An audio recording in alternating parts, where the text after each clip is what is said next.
Welcome to the Secret Underground Laboratory Recovery and Salvage, where rude mechanicals do magic.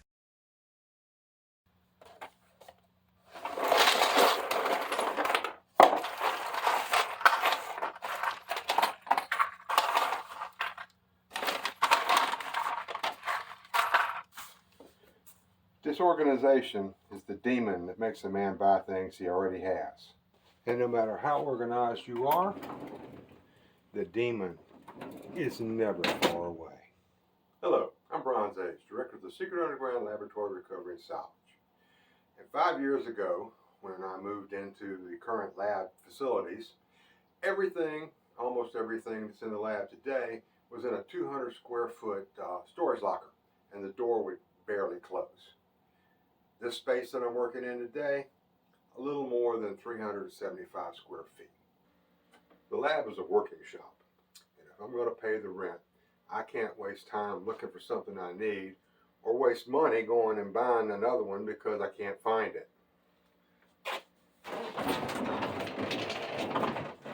So organization, being able to find everything, and more importantly, knowing that it's missing because it's not where it's supposed to be, is the only way I'm going to be able to pay the rent on the first of the month.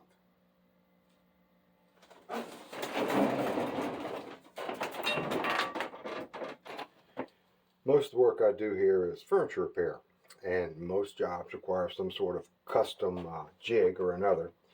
And I use these drywall screws to hold the jigs together. And I usually need a screw of a particular length.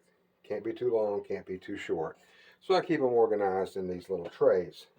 Now these are pieces of 3-inch PVC pipe mounted on the ends of plywood. Got them labeled like that. And I got this idea from another guy on YouTube. I can't remember his name. If I did, I'd certainly give him credit for it. But he had a machine shop, and he wanted a way to store little small parts and pieces that you could reach into and you wouldn't get lost in the corners. And this is perfect. Now, he had a lathe that he could put the blocks of wood in and cut an exact precise 3-inch circle. I don't have something like that. Plus, he was just putting them on the wall. Now, with this door swinging open, all of these things would fall on the floor, except that I have installed rare earth magnets on the bottom of each one. And when they go in, they sit there nice and tight, and I don't have to worry about sweeping up every time I open this cabinet. The first set of trays was made with this, the fly cutter. Now, without a doubt, next to putting a circular saw on a side grinder, this is the most dangerous wood cutting tool in the shop. And I will argue with anybody who says otherwise.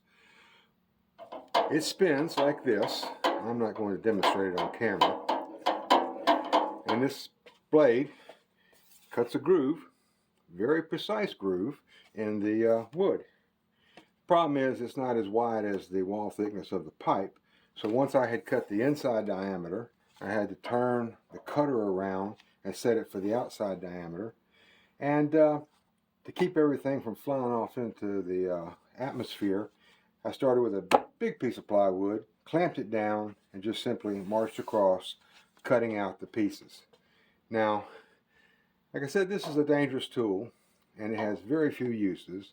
In fact, actually, the only use it has is cutting a precisely dimensioned hole in wood, and other things, I suppose. But as far as this kind of job, if I had not figured out another way to do it, you wouldn't be seeing this video, because there's just simply no way to give someone a safe procedure for using this and then turn them loose. Sorry, not going to take that kind of responsibility.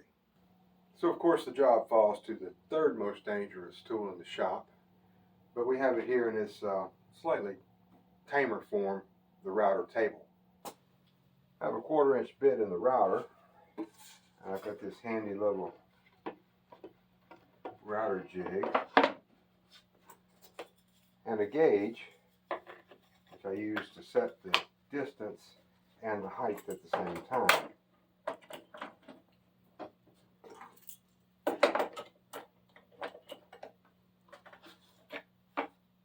For the ends, I'm using birch veneer plywood with a hole drilled here in the center. And you want to use a fairly good grade of plywood, because when you're routing something this small, any separations or delaminations, pieces of it are going to fly off. And even with this stuff, which is scraps from a bigger project, I always make a couple extra, because you can expect one or two of them where the corner will just come loose where it comes apart.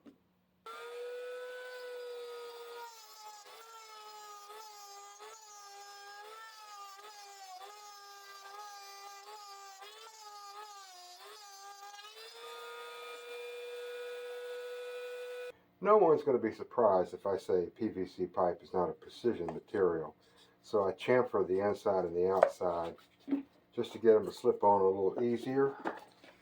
Once I'm satisfied that they're going to fit, I'll put a bead of this Gorilla Clear Grip, which is sort of a contact cement, and it'll be ready to go on with the rest of it. A quick pass over the stacked dado head cutter makes the groove for the label bar.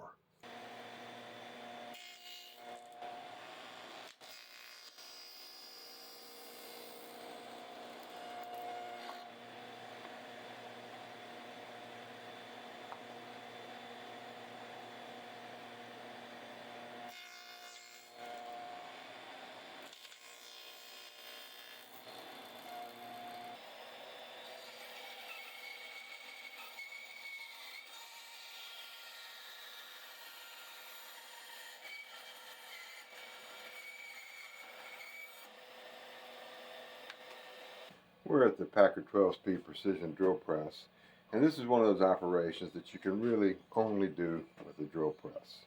First, I got the depth stop where it can only go that far into the wood. And that's important because these twist drill bits, they dig down and they will grab hold. And if you were trying to do this with a hand drill, no matter how steady you were, you're going to go deeper than you really wanted to. Plus, I've got this fence set up so I can just shift from one end to the other and drill the hole exactly in the right spot.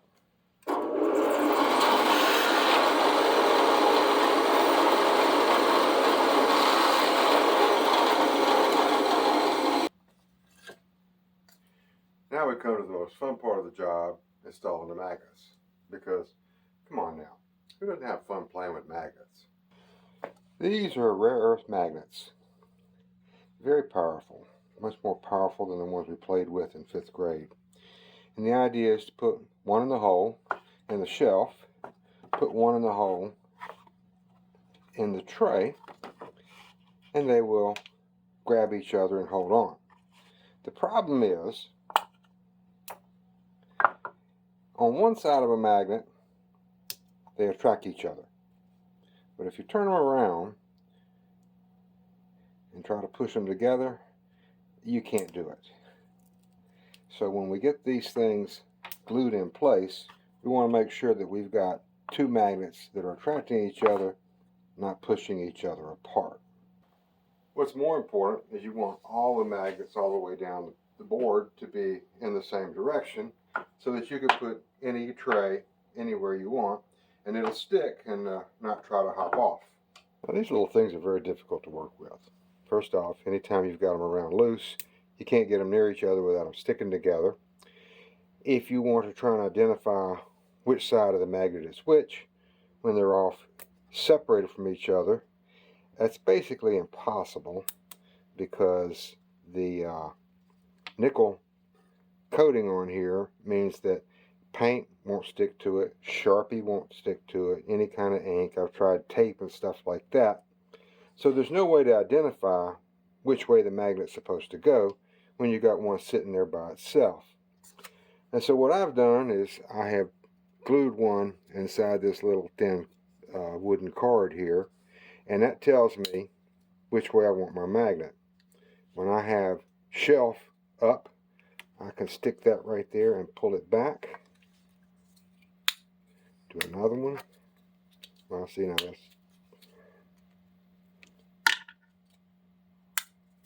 another one. And I could just go all the way down the row. I'm going to put a dab of Gorilla Clear Grip in each of these, and get all of these in place and then start putting them into the trays. I use the clear grip because I have found that it is much better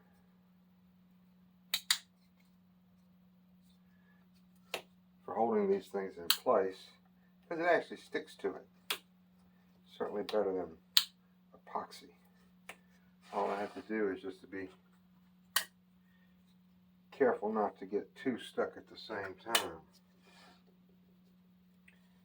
which makes a pain, because if you were to get too glued together, you would have a problem. Now repeat the process with the tray. This time, I make sure that I can see tray on the card.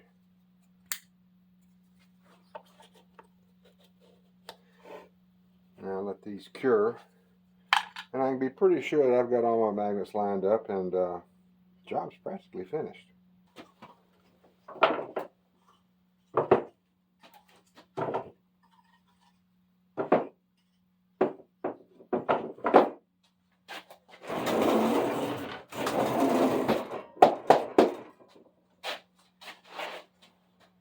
Well, I'm happy with the way that worked out. I've increased my storage space by 50%.